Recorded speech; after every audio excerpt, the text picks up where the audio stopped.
수학 시험 시간. 시험지를 받고 문제를 풀다 보면 금세 종료 시간이 되어 당황한 기억이 누구나 있을 것입니다. 이때 우리에게 무슨 일이 일어난 걸까요? 문제를 푸는데 몰입한 나머지 시간의 흐름을 인식하지 못한 것입니다. 몰입은 분산된 관심과 에너지를 한 곳에 모아서 집중하는 것을 말합니다. 몰입을 통해 문제를 해결하는 습관을 들이면 행복함과 만족감을 느끼는 동시에 자신의 분야에서 탁월한 성과를 이루게 되죠. 사람들이 몰입하기 어려워하는 이유는 산만한 상태에서 고도의 몰입 상태로 가는 길목에 반드시 몰입 장벽이 있기 때문인데요. 이 장벽을 넘는 아주 쉬운 방법이 있습니다. 몸과 마음을 이완시킨 채로 명상하듯 천천히, 느긋하게 생각하는 슬로우 싱킹입니다. 만류 인력을 어떻게 발견했냐는 질문에 뉴턴은 내내 그 생각만 했으니까 라고 대답했다고 합니다. 아인슈타인도 이와 비슷한 이야기를 했습니다. 나는 머리가 좋은 것이 아니다.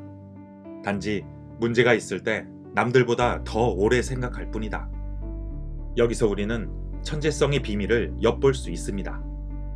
몰입할 때 하는 생각하기는 일반적인 생각하기와는 전혀 다른 슬로우 싱킹이라는 것입니다. 슬로우 싱킹은 스트레스 없이 편안한 상태를 유지하되 주제에 대한 생각을 1초도 멈추지 않겠다는 자세로 생각의 끈을 붙들고 있는 방식입니다. 몰입 장벽을 넘어 고도의 몰입 상태로 이끄는 슬로우 싱킹을 하려면 어떻게 해야 할까요? 첫째, 단 1초도 멈추지 않고 생각한다. 무엇인가를 지속해서 생각하면 해당 뉴런과 시냅스가 활성화됩니다. 그런데 활성화된 시냅스는 비활성화되기도 쉽죠. 시냅스 활성화도를 높여 몰입도를 올릴 수 있는 가장 좋은 방법은 1초도 멈추지 않고 생각하는 것입니다. 수험생의 경우 공부하는 시간은 물론 이동하거나 식사하는 동안에도 공부에 관한 생각의 끈을 잡고 있어야 합니다.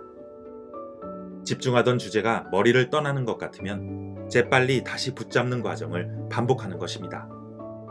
생각의 끈을 놓는 순간 몰입도는 순식간에 떨어집니다.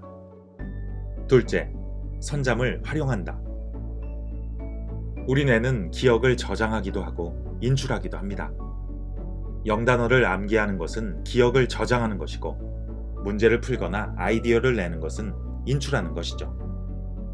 그런데 기억을 인출하는 능력은 깨어있는 동안에는 떨어지고 잠잘 때 높아집니다.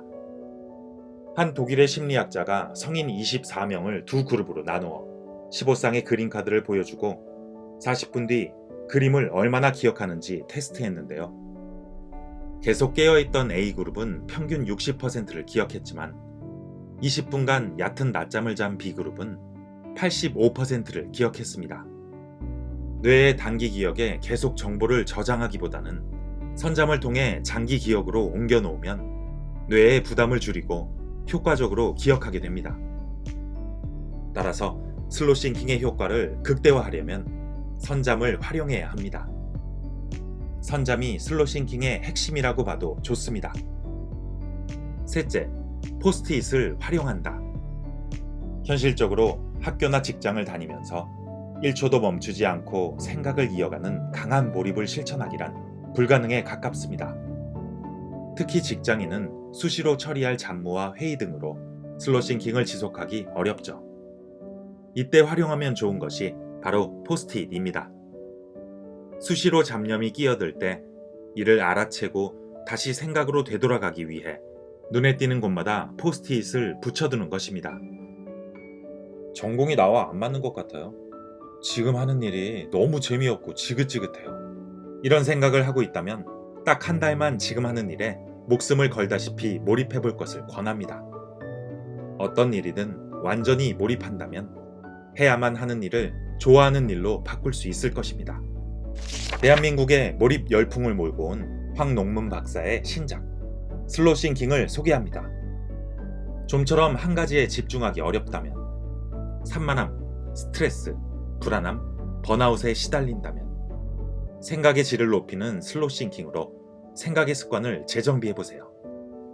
평범한 사람을 천재적 발상으로 이끄는 생각 습관 슬로우 싱킹. 이 콘텐츠가 도움이 되었다면 구독과 좋아요를 눌러주세요.